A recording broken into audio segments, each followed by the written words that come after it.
welcome to the Bobcat podcast. This is episode number 39. You can look back in previous episodes and you can see podcasts and guests that have to do with comic books and art, mostly art. But you might find some other stuff like table soccer and electric football. I did a series of table soccer documentaries, I guess you could call it. That's all been on the podcast in the previous episodes, but lots of guests with various topics, but mostly art stuff because that's what I'm into. But also you can check out my work at podcave.com. There you can find my graphic novels and comic books and art books and all my art. But what I'm really excited about is my guests, my esteemed guests. Today we have James Hostler. Welcome, James. Thank you very much. Did I say your last name right? You got it perfect. Bam. Excellent. Yes. And so James is the author of a new graphic novel coming out from Caliber Comics called The Bobcat. Again, welcome. And James, you want to introduce yourself? Yes, I'm James Hostler. I'm new to the comic business. I've been doing art and things like that for years and years, and it is part of my vocation. Mm-hmm. I've been a comic book fanatic for nearly 50 years, and the Bobcat itself, and we'll get to that, is it actually began many years ago. The initial ideas for that. So this is a lifelong passion kind of project. Absolutely. Absolutely. And so you want to tell us about the Bobcat? Absolutely. Origins? Yes. The Bobcat, I'll tell you, it began about 45 years ago. I wanted to have my own comic book that had a character set in Oklahoma. I wanted him to be Native American. I wanted to have something that was really cool. Again, I was a kid. And so my initial thoughts were, because in the early 70s, I was a Black Panther fan before the phenomenon, the Black Panther. I mean, the Black Panther showed up, I think, first in 66. So, still just several years old. And I thought that was a pretty cool character. So when I'm coming up with the character that I was trying to create, this Oklahoma superhero, I was thinking, okay, Native American, what do we have around here that's cool? Hey, what about a Bobcat? That would be neat. So that was the initial birth of the concept of having a Native American comic book character and using the cat theme with a cat that's very prevalent to the area, of course. So, and the Bobcat, of course, it's set in 1898 Indian Territory, pre-statehood. And the protagonist is a Cherokee man. His name is Will Firemaker, and he lives in Tahlequah. Tahlequah is the capital for the Cherokee Nation, and that's where they ended up in the earlier 1800s after the Trail of Tears. And so the government still thrives there in Tahlequah. Oh, cool. This story is a Western filled with authentic Cherokee mythology. So it's got science fiction, fantasy, supernatural, and there's history in it because certain events, certain people that were around at the time here in Oklahoma in 1898, they are going to make cameo appearances. Will Rogers, Pistol Pete, Jim Thorpe, to name a few. And they were all alive and kicking here in Indian Territory in 1898. That's awesome. Jim Thorpe, the football player? Yes, Jim Thorpe, the football player, and the Olympic, he won several gold medals and had to give them back. Yeah. And I think because somebody he was a Native American, right? Well, yeah, he was a Native American, but the reason he had to give his medals back is he received some kind of money for something at some point, and it was a technicality. And I think some people just had it in for him at the time. They didn't like that. There is a gentleman, an actor that I'm trying to remember his name. He was in Superman 2. He played the big kind of, the large guy, like the Lurch kind of character, muscle for Luther? No, for Zod or whatever. What was the guy's name that came back from Krypton? Oh, The okay. I bad, know who you're talking about. played by Terrence Stamp played that character. Okay. Yeah. Okay, he was the big dude that was with him from Krypton. That Mhm. actor in real life has, I believe, he has posthumously gotten those medals reinstated for Jim Thorpe. I'll be darned.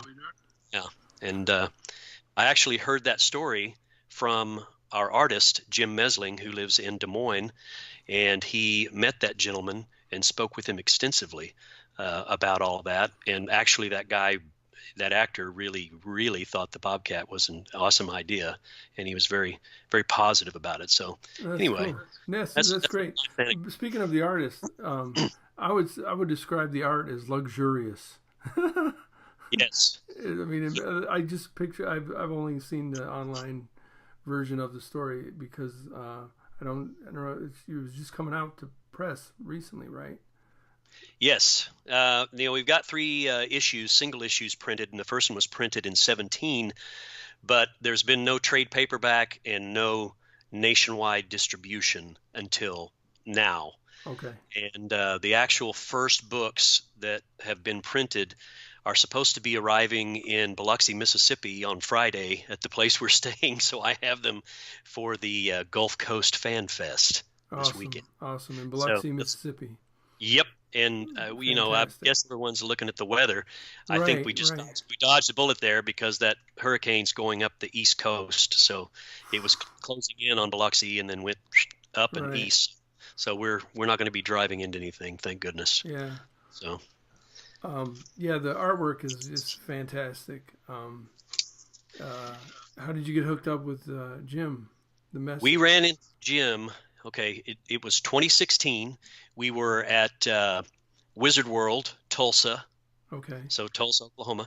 He was in town, and we had never met him or spoken to him before, didn't even know of him at that time. I was over with some of the celebrities there, and I was talking to, I think, some of the Walking Dead actors. Uh-huh. And my wife called me from the other side of the con, and she said, "Hey, you need to come over here to the artist area. I found a guy that's got some really cool stuff, and I think you're going to like it." And I said, "Okay." So I went over there, crossed over there, and looked at his stuff. I said, "Hey, this is good. I like this."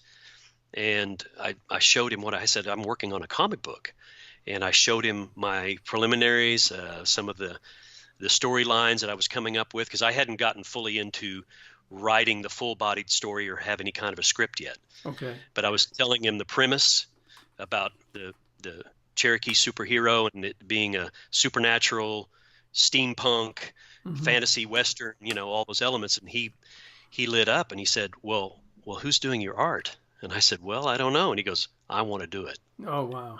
And that was it right there. That's where it all began. Yep. He loves doing the Western art. He loves Native American culture and just all the mythology and the mystery, behind a lot of characters and things. So it was just perfect, tailor-made. And he does a combination in his art. You said it's luxurious. He pencils and draws certain parts of it. Then he uses the imagery behind, and then he does rich colors, and he just layers it with all that and puts it all together. Yeah. It's like a tapestry. Yep. Good description of, a tapestry. Like, there's not just inks, but, there's like almost like charcoal in there. And yes. And yeah, I really like it. Now, let me ask you something. This story's been cooking since you were like a little kid. Right. And now, it's been just cooking this whole time, and you finally it came to fruition over the last few years. That's got to be pretty cool. Kind of absolutely, surreal. Yeah, absolutely, yeah. It's a great question. The concept, like I said, started years ago. I played grown up for about 30 years. I went to school, went to college, got my degree, got married, had kids, did all the grown-up stuff. Yeah. While I kept that on the shelf. I had always kept my old comic books. I'd go and buy a new book here and there in the 80s and in the 90s. And anyway, I would revisit the concept. I would revisit the ideas when I had some time as just a, kind of a nostalgic thing. And then when I turned 50, which was about 4 years ago, Okay. I said, you know what? If you don't do this now, it is not going to happen. Right. So I began to, in earnest, develop the character, develop the storyline, and get the whole Bobcat universe started to put it all together. And then in 16, I took it to the next level where it was, almost pre-production, and that's when I met Jim. Okay. And by the way, the very first, and I'm very proud to say this because this guy was my childhood hero, like Captain Kirk, William Shatner. Uh-huh. The first, what you would call it, standard for the character, professionally drawn, was done by none other than Neil Adams himself. Oh, wow. Yeah, so he did the very first professional standard of the character from my notes and descriptions and my artwork. Wow. So now, so do you draw yourself? I do draw, and I can draw certain things, but Uh-huh. I cannot do a book, Okay. and I'm not in the league of these guys that are amazingly talented. I can come up with a story. Awesome. I've got a lot of ideas, Right. and I'll just say this: I'm very happy with the story, but there is a certain level of ease to it because it's everything that I know. I know right. all about all this stuff, the content. Yeah, write what you know, I suppose, right? That's right. Life experience is put in this. Things that I've been told from my father, my grandmother, who was she was a member of the tribe, of course. Okay. And she went to what they called at the time the Cherokee Female Seminary. Oh, And that was literally 100 years ago, about 1917, whatever. Right. And so she got her teaching certificate. And she was on the tribal roll, which is why I am a member of the tribe today, because of the tribal roll membership. Because there are people that have higher degrees of Cherokee blood in them, but they don't have any paperwork. Right. And so if they don't have a link that legally or whatever to the tribe, then they can't be a member. So I'm very grateful for that. So back to that, Dad would tell me, these mysterious things from way back when, and so did this, and these adventures, and all those things were there. Yeah. And I knew something about the Cherokee culture, and I knew something about the mythology. But once I really got into this, I began to research and delve into it, and found just a treasure trove of endless, entertaining stuff that's all real, or history. Not to mention the universe I've created with these fictional characters like Dr. Shock and Colonel Silas, the steampunk bad guys, and all these other characters mixed in with this. So now this thing's like, what I got, it was 107 pages, I think, but that's 3 books, right? 3 books with bonus material. Right. I love the profiles of the different characters that you did. Isn't that great? Yeah. That's just it's something you could just, like I said, luxurious, almost like an encyclopedia, but super cool. That you would just open up and go. I could just picture it as a great trade paperback. Thank you. Yeah, it looks beautiful. The history section, of course, there are references and little cameos of certain things and certain people in the first 3 issues. And so at the end of what we call Volume 1, which is the 3 chapters put together, we show the culmination of the content for that particular book in historic perspective. And, I don't want to give it all away, but we've got 4 different things that are spotlighted that are contained in the story that actually happened or was an actual character and what they did, like President Andrew Jackson, the Trail of Tears, etc. So, and it flows it's very organic. It flows very well, and I think it enriches the story when you put the character descriptions on there, and then you also give the historic accounts of what was really there. So then you can even go back and look at the story, and it adds meaning to it, as far as I think. So yeah. We discussed this briefly, but I really love like historical fiction. Like one of my favorite books was the Abraham Lincoln Vampire Killer. Oh yeah. And I don't know if you had a chance. Did you say you did have a Oh, chance to read it? well, I didn't read it. I saw the movie. You saw the movie, okay. I saw the movie, but I didn't Right. read the book. Oh, Yeah. okay. Of And the course, movie was awesome. I loved it. yeah, the movie was great. After having, or I had read the book first, and usually the movie doesn't, you're like disappointed in the movie, but I thought the movie was just great, and the book was just fantastic. And Awesome. yeah, it kind of reminds me a little bit of that. It's just Yes. great fun to read fiction and then run into these real life characters. Man, this book sounds really interesting to me. Where is it going to be available? It should be available by the end of the month, and I cannot give you an exact date now, but the first places they'll have it will be at caliber.com. Okay. You'll be able to buy it directly from the publisher. It will be on Amazon, and there are some other outlets which I haven't gotten from the head honcho there yet as to where it'll be available, and that would be the more immediate availability of the book. Okay. The Diamond Previews premiere of the book will occur in December.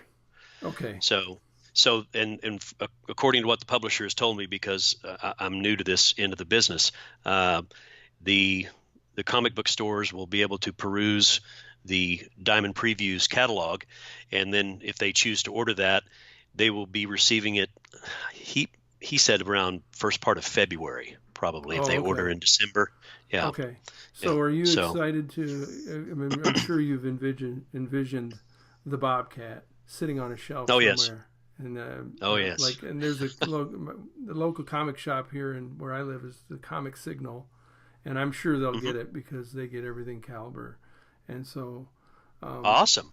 Yeah, Wow. I will, because the Caliber was from Michigan. I'm in Michigan, and so. Oh, okay. Yeah. And so it was founded here by a guy in Michigan, who was actually was on this podcast in a few episodes Gary ago. Reed. Yeah, so you've heard about Gary Reed? Absolutely heard about him.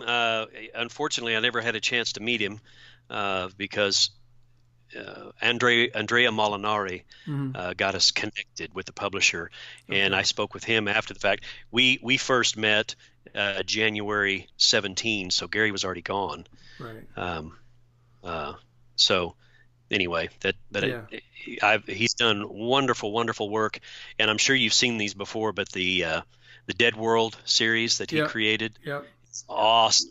Yeah. And anybody that likes Walking Dead will love this. Yeah, the original, and the real original. Yeah. People see this book and go, "Wow, they're doing a kind of a knockoff of Walking Dead." Well, no, this started in the late '80s and went all through the '90s. Yeah. What was crazy was Gary actually didn't even start it. He what happened was he kind of got stuck with it. Like the guy didn't want to continue it, and he handed it off to him, and then Gary went on with it for like 20 years. Yeah. Arrow Comics. Yeah. It was Arrow Comics, right? Isn't that what it was originally? Oh, was it? I think it was called Arrow. Arrow okay. Comics. Okay, I didn't know that, but I know that Caliber is is right up there with the best of them. So absolutely, yeah. In the '90s, Caliber was as big as any independent, indie comic.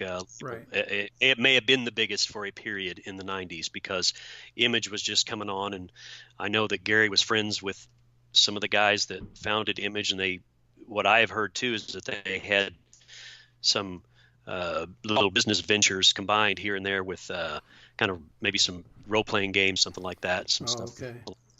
So yeah, great guys. So you're in good hands, I'm sure, with that group. Oh yeah, absolutely. So I look forward to seeing it out on the shelves. Now, so it's going to come out like Volume 1, and then Volume 2 and Volume 3. Is that how it's going to come out? Correct, and it'll probably be three issues, 3 chapters per volume, each one kind of a trilogy, and that's for now that's working. Yeah, that may change. Okay, so the 100 and some pages right now, that's Volume 1. Correct. Okay, and then 3 chapters, and then do you see it like as a ongoing series? Oh yeah, absolutely. Yeah, Right, the Bobcat. I have so much material just floating around in my head right now that'll last for years, and that's before I even really start to scratch the surface. You know what I'm saying? Yeah, right. There's such a treasure trove.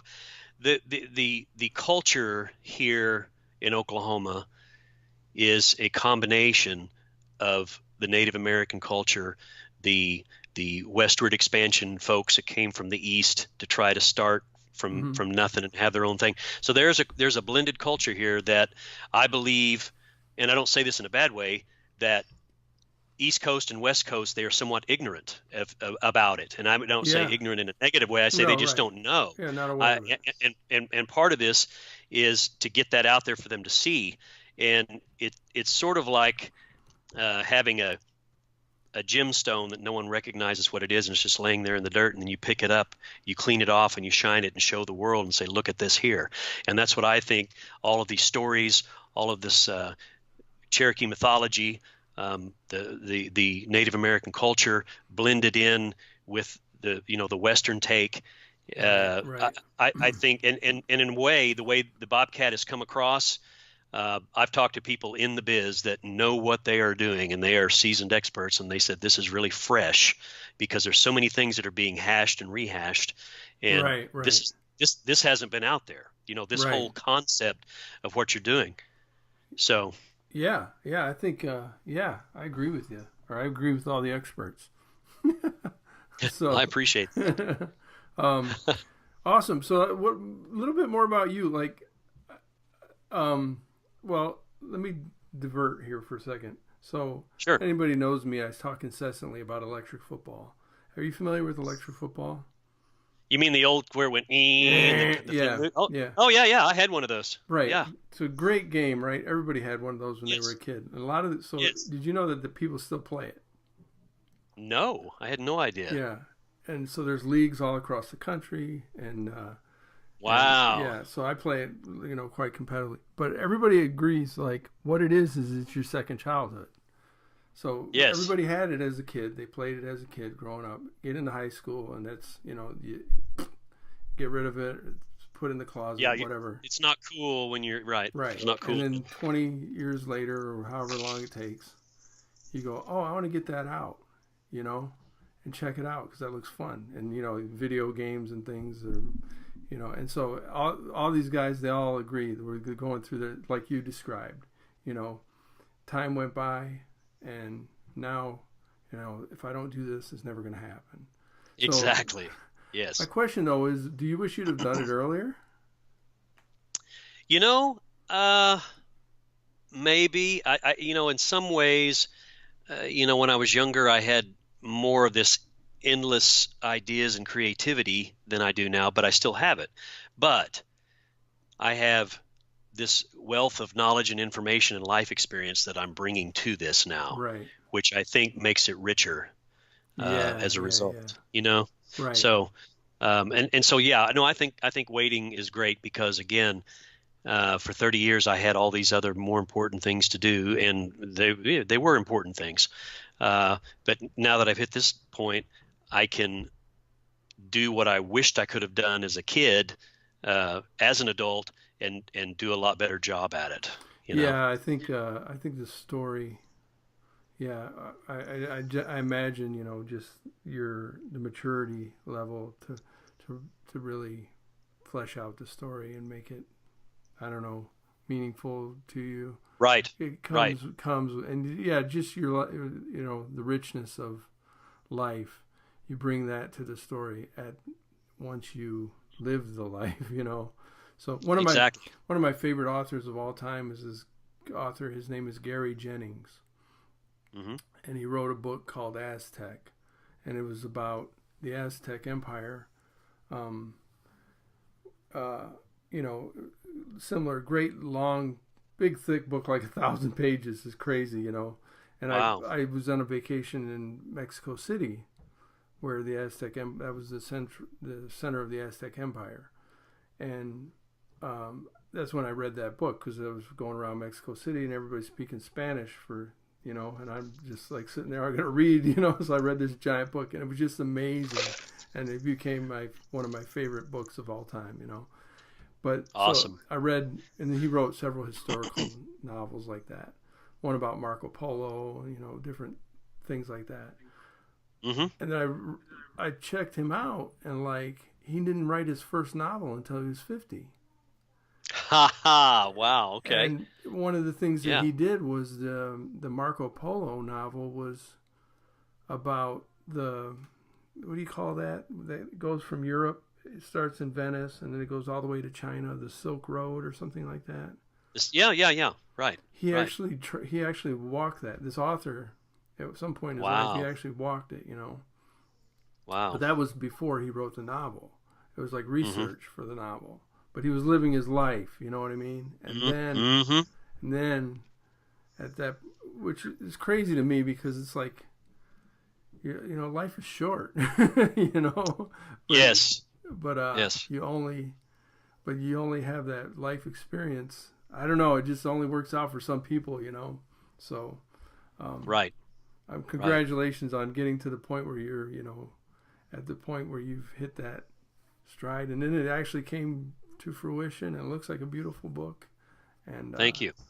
So it must feel great, It does. It's like, well, it's going to be on the shelves. We've got it published. It's being what reception it's had so far, which is limited because it's not out there all the way yet. Right. The reception has been very positive, and people are very, like, people that know the business, people that have seen lots of stuff, and it's like, oh, I've seen this before, and la la la la. They're very positive about it. So I feel like, okay, I'm able to kind of leave my mark here. This will, you know what I mean, with that's this awesome. book, have something there. Yeah. Awesome. Well, I'm honored that you come on my podcast, and I hope that people, can this can build some interest in your book, and it'll take off from there. I think because it's definitely. I mean, I can't wait to see it. I'm going to be down at the Comic Signal when it comes out. So awesome. Well, thank you. Yes, yeah. And thanks for having me on your show. It's a great pleasure. Okay, so this is the Paul Pate Podcast, and everyone, I take my esteemed guest at the end of the show, and I put them on a deserted island, and I run this drill. And so you have the honor of running through this drill for me. So you, James, are on a deserted island. And you get to bring 5 things, and I get to tell you like what they are, okay? And it's supposed to be like a rapid fire thing. So first thing that comes to your mind. So being a deserted island, you get to bring one dessert. What would it be? Creme brulee. Good answer. Okay, you get to bring one book. Ooh, wow. Lord of the Rings. Right on. All right. Yeah. And now you get to bring one record, I guess, or album, EP, whatever you might want to call it. Yes, it would be one of the Beatles, maybe Revolver or Rubber Soul. Yeah. Okay. Let's see. I love doing this one. You get to bring one actress. One actress. Well, that's a good one. Gosh, I'd have to think who's my favorite actress or has been. I mean, the Scream Queen. I mean, I've always liked Jamie Lee Curtis. So, okay. Yeah. Awesome. So, yes, awesome. that would Good be answer. who it was. Good answer. Yeah. Yeah. Okay, lastly, now you're on this deserted island. You've got your creme brulee. You've got Lord of the Rings, listening to the Beatles with Jamie Lee Curtis. You get to bring one tool from your shed or garage or basement. One tool. Well, if I'm thinking in practical terms, I have what they call a sod spade. It's a little blunt end shovel straight across, and I use that in what I do for a living more than any other tool. So I guess that would be it. I could dig for some treasure or whatever while I was on the deserted island. There you go. Awesome.